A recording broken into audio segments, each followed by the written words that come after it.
Le Grand Matin Sud Radio, 7h-10h. Patrick Roger. Bon, 8h36. Est-ce qu'il faut un référendum sur les retraites ? On en reparle, évidemment, puisque on parle aussi de ce sujet de la réforme des retraites, la suspension, abrogation, décalage, je ne sais pas comment on appelle ça, mais en Conseil des ministres ce matin. Je vais vous donner la parole dans un instant avec Elisabeth Lévy et Françoise Degois. Juste avant ça, je n'oublie pas, et vous aussi, que vous pouvez continuer de jouer. Vous envoyez Sud au 7 20 18. Non, Françoise Degois. Elisabeth fait semblant, mais elle tape aussi. On interdit vos numéros de téléphone. Vous envoyez pour aller voir le match Bordeaux-Bègles, Bayonne. Mais non, mais là, l'UBB contre Bayonne. Vous êtes sadique en fait. C'est ce week-end. 2 places pour ce match. J'adore. Allez-y, c'est par Canal+ et Sud Radio. Canal+, qui est le diffuseur officiel de tous les matchs du Top 14 et de la Pro D2. Allez-y, vous avez encore quelques minutes. Bon, tiens, je vous propose de démarrer par un auditeur, puisqu'il y a déjà Cédric qui est en ligne avec nous, pour savoir s'il faut un référendum ou pas. On reviendra aussi sur Nicolas Sarkozy là, dans un instant, avec quand même les insultes et tout. Benjamin Glaise nous fera entendre ça, c'est en prison. Alors, ils ont été mis en garde à vue, d'autres détenus, mais quand même, ça craint un peu, comme qui dirait. Bon, Cédric. Bonjour à toute l'équipe. Bonjour. Mon cher Cédric. Est-ce que vous pensez qu'il faut un référendum, vous, sur cette question de la réforme des retraites ? Il faut qu'on ait un référendum, ça devient obligatoire, car à l'heure qu'il est, on se retrouve dans une situation où le français est bâillonné. Et il n'est pas bâillonné de Bayonne, il est bâillonné parce qu'on ne peut plus le laisser parler. Ah oui. À un moment donné, il faut qu'on arrive à s'exprimer et qu'on dise ce qu'on veut. Parce que tous les politiques, depuis ces derniers temps, on va faire ci, on va faire ci. Non, nous on sait ce qu'on veut, nous, mais on ne nous laisse pas parler. Je pense que maintenant, il faut qu'on puisse aller dans les urnes avant d'aller tous dans la rue. Quel bord politique on sera ? Parce qu'on est en train d'être en colère, c'est en train de bouillonner, la chaudière va bientôt exploser, et quand elle va exploser, tout le monde va se cacher dans les hémicycles ou à l'Élysée. Et je vous prie de croire que ça va péter, parce que j'entends parler autour de moi, on est tous en train d'être remontés. Je peux plus. Moi, je suis d'accord de payer des impôts, si mes impôts servent à quelque chose. Mais les impôts, ils servent à engraisser les gros cochons qui travaillent à l'Élysée. Donc à un moment donné, il y en a assez. Cédric, non mais il faut rester poli. Non, parce que ça, j'aime pas, franchement. Non. Mais ce sont des gens qui se servent retirez ça, sur notre argent. Ouais. Donc effectivement, moi, ça me fait très mal au cœur de savoir qu'en fait, avec mes impôts, avec tout ça, alors je retire parce que c'est vrai que ça peut paraître un peu très vulgaire, mais c'était pas dans la vulgarité, c'était juste parce qu'on est en colère et on ne comprend pas qu'on a des impôts qu'on paye et qu'on se retrouve en déficit. Mais qui sont ces gens ? Alors, cher Cédric, je vais vous contredire. Cher Cédric, je vais vous contredire sur 2 points. Cédric, écoutez, Elisabeth Lévy, François. Je vous conseille d'aller dans un pays où on est vraiment bâillonné et de revenir en France. Et pas donc, Bayonne. si vous voulez, et franchement, c'est-à-dire, vous avez le droit d'être en colère, de critiquer la politique, mais ces gens-là, c'est vous qui les avez élus, en tous les cas, c'est les Français. Alors non, c'est pas donc, moi. pardonnez-moi, je vous ai écouté, c'est ça aussi la démocratie. Et la deuxième chose, je le dis, si on fait un référendum sur les retraites, c'est-à-dire qu'il y a encore 3 ou 4 mois de blabla, le même blabla que la dernière fois sur les retraites, et que les gens veulent pas entendre qu'on n'a pas le choix, et qu'il faut une réforme des retraites, alors moi je vous dis, je prends 3 mois de vacances parce que je suis au bout de ma vie sur la retraite. Je ne peux plus entendre encore un jour. Elisabeth n'en peut plus depuis 2003. Françoise, avant de vous donner la parole, parce qu'on pose cette question d'ailleurs justement sur les réseaux sociaux ce matin, qu'est-ce que vous pensez d'un nouveau référendum ? On aurait dû dire d'un référendum, parce que nouveau, il n'y en a pas eu beaucoup, mais sauf des locaux. 44% des Français disent c'est inutile. Il n'y en a que 28% à dire c'est nécessaire et 14% à des auditeurs. C'est inutile. De nos auditeurs, moi, Cédric, je vais rejoindre Elisabeth. D'abord, je pense que les Français s'expriment, ils s'expriment beaucoup. Ils se sont exprimés l'an dernier pour les législatives. Franchement, ils ont mis un Parlement en place qui ne convient peut-être pas aux uns et aux autres, mais c'est la réalité de ce pays. Jamais ce pays n'a été représenté dans sa diversité autant. 3 blocs, la gauche, le centre, la droite et la droite radicale et l'extrême droite. Donc honnêtement, moi je trouve que les Français s'expriment. Après, je comprends tout à fait la colère, ça va péter, etc. sur le référendum des retraites, je ne suis pas d'accord avec Elisabeth, évidemment, parce que je pense que ce référendum-là pourrait porter sur quel type de retraite vous voulez. Et là, je pense qu'on est parti pour 4 mois de dépression d'Elisabeth Lévy. Retraite à points, mix, retraite par capitalisation, etc.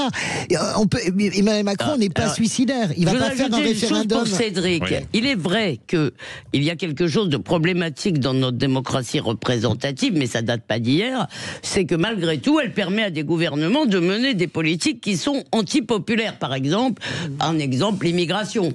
Si vous voulez, sur l'immigration... Vous seriez d'accord, un référendum sur l'immigration, là je suis sûr que vous seriez d'accord. Mais même pas, en fait, je ne crois pas, si vous voulez, pour moi, si vous voulez, la réunion de copropriété, si vous voulez, c'est vraiment pas ce dont on a besoin maintenant. Vous n'aimez pas le référendum, oui. Vous pensez que c'est dans... Moi, je suis pas une fanatique du référendum, et surtout, je crois qu'on a besoin d'une présidentielle. Moi, c'est ça, à l'échéance. Voilà.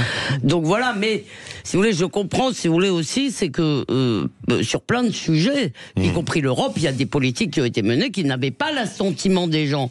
Donc c'est un problème, mais voilà, ça se règle au vote. Didier est avec nous au 0826 300 300. Merci à vous, Cédric, mais restons polis, s'il vous plaît, tout de même. Oui, non. Didier, dans le Val d'Oise, Cédric nous appelait de Béziers. Bonjour Didier. Oui, bonjour. Bonjour. Bonjour à toute l'équipe. Moi, je suis un peu surpris quand on nous parle comme ça, qu'on fasse des émissions sur le référendum, parce que en fait, ça sert pas à grand chose, quoi. Un référendum, ça nous fait juste dire on va reculer les échéances, parce qu'on a vu tout le monde dans la rue pour cette réforme des retraites. Donc on sait très bien ce que le peuple pense. Ça veut dire quoi, ce référendum? C'est n'importe quoi. Je comprends ce que. Mais ça serait une façon de faire dégorger les escargots, pour parler vulgairement. Faire dégorger les escargots, on fait un référendum prétexte. Patrick a dit qu'il fallait être poli. Mais moi j'adore cette expression. C'est une expression qui est souvent utilisée en politique pour dire on fait un prétexte, si vous voulez, pour laisser la pression populaire redescendre. Mais là, je crois qu'en l'occurrence, c'est pas le problème. C'est pas le problème de pour ou contre la réforme des retraites. Je pense que ce référendum porterait sur la nature même du système de retraite. Donc c'est un peu différent. Alors évidemment, pendant 4 mois, on va s'engueuler sur est-ce que les points c'est mieux que les mix, est-ce que la capitalisation c'est mieux que la répartition, mais ce serait plutôt sur la nature. Non, oui, mais c'est pas technique, c'est vraiment sur la nature. Sur la nature capitalisation, répartition, c'est pas technique, c'est vraiment très politique. Mais encore une fois, c'est pas le moment. Mais je regrette parce qu'on a répondu. J'ai dit à Cédric que j'étais pas d'accord, mais moi je me pose la question. J'entends beaucoup de gens dire on est en colère, ça va péter, ça va péter. J'entends ça depuis des années, à peu près depuis aussi longtemps qu'Emmanuel Macron promet un référendum. Pour tout vous dire, auquel je ne crois absolument pas, parce que je peux vous faire, on a fait un papier il n'y a pas longtemps, il y a 15 déclarations d'Emmanuel Macron promettant un référendum, donc je suis prête à parier avec Françoise, mais qui est d'accord avec moi, ça ne va pas, avec vous, parier avec vous, qu'il n'y aura pas de référendum de toute façon. Sur rien. Mais la question que je me pose, est-ce que réellement cette colère ou cette vraiment angoisse aussi qui existe peut se manifester de façon brutale, violente, ça va péter? Moi, j'y crois pas, mais peut-être que je me trompe complètement. Didier, alors, parce qu'on vous a entendu juste un tout petit peu, mais pas assez, en fait, encore. Allez-y. La réforme des retraites, c'est bien gentil, tout ça, mais pourquoi on ferait pas pourquoi on se base pas sur des retraites égalitaires? On n'a pas d'égalité entre le public et le privé. Donc déjà, si on faisait ça, on ferait énormément d'économies. Et en plus, on fait servir la retraite de la caisse du privé pour payer la caisse du public. Il faut arrêter avec tout ça. Nous, on n'arrête pas de cotiser. On n'arrête pas de cotiser. On cotise en permanence. Et en fait, pour avoir quoi au bout du compte? Peanuts. Non, mais pourquoi? Parce qu'on n'a déjà pas fait l'égalité du temps de cotisation sur le calcul de la retraite entre le public et le privé. Et qu'on se mette en égalité partout. Non, mais ris pas parce que c'est vrai. Je souris parce que voilà exactement ce qu'est la France, et dans le bon sens du terme, c'est très louangeur. Regardez Didier, il est déjà un spécialiste. Non mais sérieusement, moi je pense que quand même un référendum. Mais c'est qu'elle fait tout ça pour pas répondre sur le fond. Mais moi c'est vachement intéressant ce que dit Didier. Ça montre absolument à quel point ce pays en réalité est hyper politique. Et contrairement à Elisabeth, moi je ne me lasse pas du sujet de la réforme des retraites et je ne me lasse pas des sujets référendaires. Et honnêtement, juste un mot, la question du référendum en 2005 nous a tous passionnés. Tout ce pays est devenu spécialiste de constitution européenne. C'était quand même assez extraordinaire. On menait les débats à l'époque sur d'autres antennes et sur d'autres plateaux. C'était fou, comme Didier, de voir à quel point les Français s'étaient emparés de cette question de la Constitution et à quel point cette trahison, alors que la Constitution est rejetée. Public, privé, je veux dire. Voilà, à quel point cette trahison est très prégnante. Je pense que les Français sont... C'est comme la manif contre l'antisémitisme. On ne va pas y passer non plus 25 ans sur le référendum. Je veux dire, il y a un moment, J'adore. Le 2005, je veux dire. Non, public, privé. C'est Didier. Oui, c'est Didier a d'autant plus raison qu'au départ, la différence de statut était justifiée par de très grandes différences de salaire. Dans le privé, vous gagnez mieux votre vie. Vous n'avez pas la sécurité de l'emploi, vous gagnez mieux votre vie. Dans le public, évidemment, sauf que maintenant, combien de gens, si vous voulez, sont payés à des prix... Mais vous voyez que vous êtes spécialiste aussi. Attendez, laissez-la finir. Mais je dis que moi, pour ça se fait dans le vote. Voilà, c'est tout. Donc, c'est pas le débat en soi qui m'intéresse jamais. Je dis, celui-là me fatigue sur les retraites. Mais voilà, je le dis, entre le public et le privé, cette différence n'est effectivement plus justifiée. Mais bon, j'ai l'impression qu'on discute, en fait, alors que... Je vais vous dire un truc qui va beaucoup vous choquer. Je veux dire, vous donneriez toutes les contraintes qu'on a à une IA un peu entraînée, elle vous la pondrait, votre réforme des retraites, et mieux que le Parlement. Je crois pas du tout une minute. Merci en tout cas Didier, Cédric. Vous voulez continuer de réagir sur ce sujet ou sur le traitement de Nicolas Sarkozy? Non, on l'évoquera à travers les quelques co-détenus qui ont lancé des insultes. On va l'évoquer dans un instant. Il y a un autre sujet qui est très intéressant aussi, c'est le sentiment de déclassement, notamment des jeunes actifs. Est-ce que c'est justifié ou pas? Et ça, c'est dans une note très sérieuse du Haut Commissariat à la stratégie et au plan. Et bien évidemment, ils ont un sentiment de déclassement économique. Est-ce que c'est justifié ou pas? Jean-François Aquili, on parlera d'ailleurs largement et longuement tout à l'heure, après à 9h30, parce que c'est vrai que, par exemple, on hérite aujourd'hui, quand on hérite pour certains, très tardivement, alors qu'auparavant, et c'est bien dit, c'était à l'après-guerre beaucoup plus tôt, ce qui permettait aux jeunes, évidemment, de démarrer dans la vie active, d'avoir un logement, etc. Aujourd'hui, ils ne peuvent pas y arriver. Et ça fait partie du sentiment de déclassement. C'est intéressant, en fait, cette note. Je vous la conseille. Dans un instant, on continue, évidemment, et vous avez la parole. Manu vous attend au standard 0826 300 300 sur Sud Radio. Le Grand Matin Sud Radio, 7h-10h. Patrick Roger. Vous avez la parole, vous le savez, 0826 300 300. Si on n'a pas le temps là dans les 2 minutes, ce sera avec Jean-François Aquili, évidemment, dans La Vérité en face, tout à l'heure. Et notamment qui viendra sur ce sujet, très intéressant, de ce sentiment de déclassement. Et c'est pas qu'un sentiment, parce qu'il y a une réalité de déclassement, et puis c'est la peur de l'avenir. Il faut pas avoir peur quand même. Mais bon, évidemment, il y a quelques éléments qui font qu'on peut redouter ce qui va se passer demain. Hashtag on en parle avec vous, Benjamin. Dites-moi, la prison de la Santé, plusieurs détenus finalement ont été placés en garde à vue là, après les menaces et les vidéos proférées à l'encontre de Nicolas Sarkozy. On en parlait d'ailleurs hier et avant-hier, on se disait c'est incroyable quoi ces vidéos. Bah oui, avec ces individus donc qui ont pu être identifiés à la suite de ces vidéos qu'ils avaient eux-mêmes enregistrées depuis leur cellule à l'aide de téléphones portables, pourtant interdits en prison. Des vidéos partagées sur leurs réseaux sociaux comme celle-ci par exemple. Appelle Sarko. Attends, on va le réveiller, frère. Envoie un nom si tu veux que je l'appelle. T'as cru c'est gratuit ou quoi?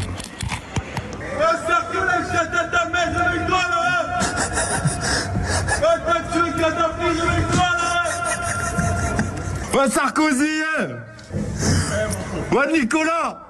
Bon, ça c'était en pleine nuit. D'autres vidéos comme celle-ci ont également été partagées sur les réseaux sociaux, à l'image de celles qu'on vous diffusait déjà hier sur Sud Radio avec des propos là beaucoup plus menaçants. Elle va passer une mauvaise attention. Et on est au courant de tout.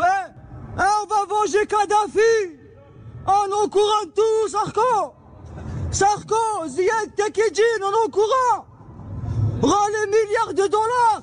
Le parquet, à la suite de ces vidéos, a immédiatement ouvert une enquête pour menace de mort. Elle a été confiée au 3e district de la police judiciaire de Paris, celle qui est en général en charge des affaires les plus graves. 3 détenus ont été sortis de leur cellule pour être placés en garde à vue. Sur CNews, le ministre de la Justice, Gérald Darmanin, l'affirme, ils seront changés d'établissement à terme.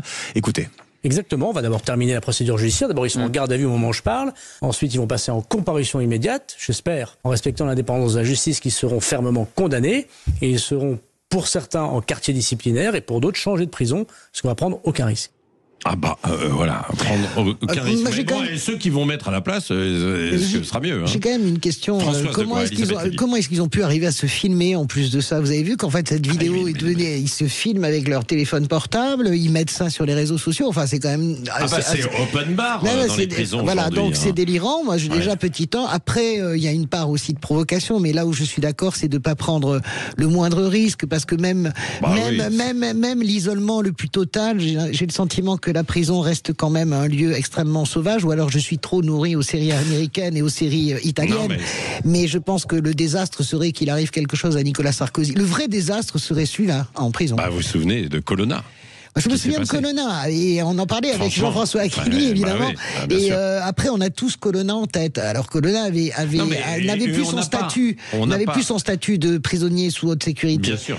Mais bon, alors, je vois pas, ça me paraît inquiétant quand même. Ça n'est jamais, pour moi, ça ajoute une pierre de plus dans le caractère scandaleux de la décision des juges. Des fois, ils renoncent à mettre des gens... Pardon, oui, je le dis. Des fois, ils renoncent à mettre des gens en prison parce que les prisons sont trop pleines. Vous savez, c'est comme... Ah non, monsieur, revenez, l'hôtel est complet.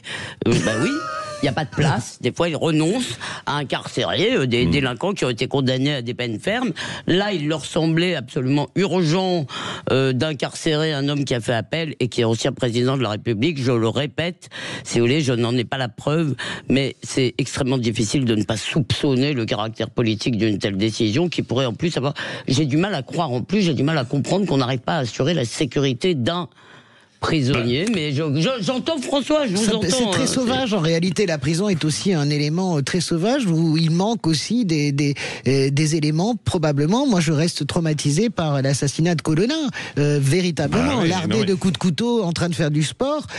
Honnêtement, c'est quelque chose qui nous a frappé. Je pense que personne, c'est une condamnation. Enfin, quelle que soit la nature du crime qu'on a commis, on ne peut pas. C'est un délit, en l'occurrence. D'accord, non, mais je parle de Colonna. On ne peut pas terminer comme ça. Donc, sinon, on est dans la barbarie. Donc voilà, je m'en soucie quand même un peu. Voilà. Il y aura d'ailleurs l'un des représentants des gardiens de prison, Willy Frank, le secrétaire national du syndicat pénitentiaire, justement, UFAP-UNSA, qui sera l'invité de Perico Légas à la mi-journée pour parler à la fois de la garde rapprochée aussi, qui a indigné certains parce qu'ils se disent bon alors c'est quoi? Nous on est surveillants et alors on a besoin d'une garde rapprochée en plus. Non mais ça montre effectivement ça illustre ce que vous dites. Sécurité qui n'est pas assurée. Et encore, parce que là, évidemment, il y a Nicolas Sarkozy et tout, et donc on en parle beaucoup. Mais imaginez au quotidien ce qui s'y passe. C'est ce que j'allais vous dire, avec tous les problèmes que connaissent les prisons, je ne suis pas sûr que l'urgence était de charger la pénitentiaire, un plus d'un prisonnier qui exige quand même des mesures extrêmement... Pas qui exige lui, qui a besoin, je ne sais pas comment le dire, c'est pas lui qui l'a demandé d'ailleurs. Comme me disait quelqu'un en fait hier soir que dans un débat autour de Sarkozy et la prison, qui disait il est condamné, mais est-ce que la place est en prison, est-ce qu'elle ne serait pas ailleurs? Les fameuses tâches, les travaux d'intérêt généraux, mais des véritables travaux, quoi. Après, plutôt que de payer 100 balles par jour, la cellule en prison, ça coûte très cher et on n'arrive pas à rénover, on n'a plus de place. Et il se retrouve entassé aussi des détenus. Ces conditions sont terribles. Ça pousse à ce que vous disiez, Françoise, moi je suis tout à fait d'accord pour les positions d'Elisabeth très tranchées ou les autres pour dire il y a une discussion sur la décision de justice, l'exécution provisoire. Là, par contre, où je ne vais pas aller là-dedans, je veux bien avoir de la compassion pour la sécurité de Nicolas Sarkozy. En revanche, mais en général, le lamento, ce qui m'a énormément choqué dans la couverture médiatique de Nicolas Sarkozy, c'est les pleurnicheries et le lamento que j'ai entendu sur certains plateaux. Écoutez, il est justiciable comme les autres. Il a des moyens extraordinaires. Il a des moyens extraordinaires de protection que je comprends. C'est ce que je veux dire. Je le comprends, car pour la République, Ouais. Sarkozy lardé de coups de couteau dans une prison. Non, mais c'est horrible ce que je dis. Mais je pousse. Ce n'est impossible d'avoir un président qui subirait, si tu voulais, ce genre de choses en prison. C'est inacceptable. Allez, vous pouvez réagir. 0826 300 300 dans La Vérité en face tout à l'heure avec Jean-François Aquili. Quand je dis tout à l'heure, c'est dans une seconde. Quittez pas, restez bien avec nous. Et puis ensuite, Valérie Expert, mettez-vous d'accord. Et puis toutes les émissions, notamment Perico Légas, le midi, bien sûr. Et demain, c'est Maxime Liédo.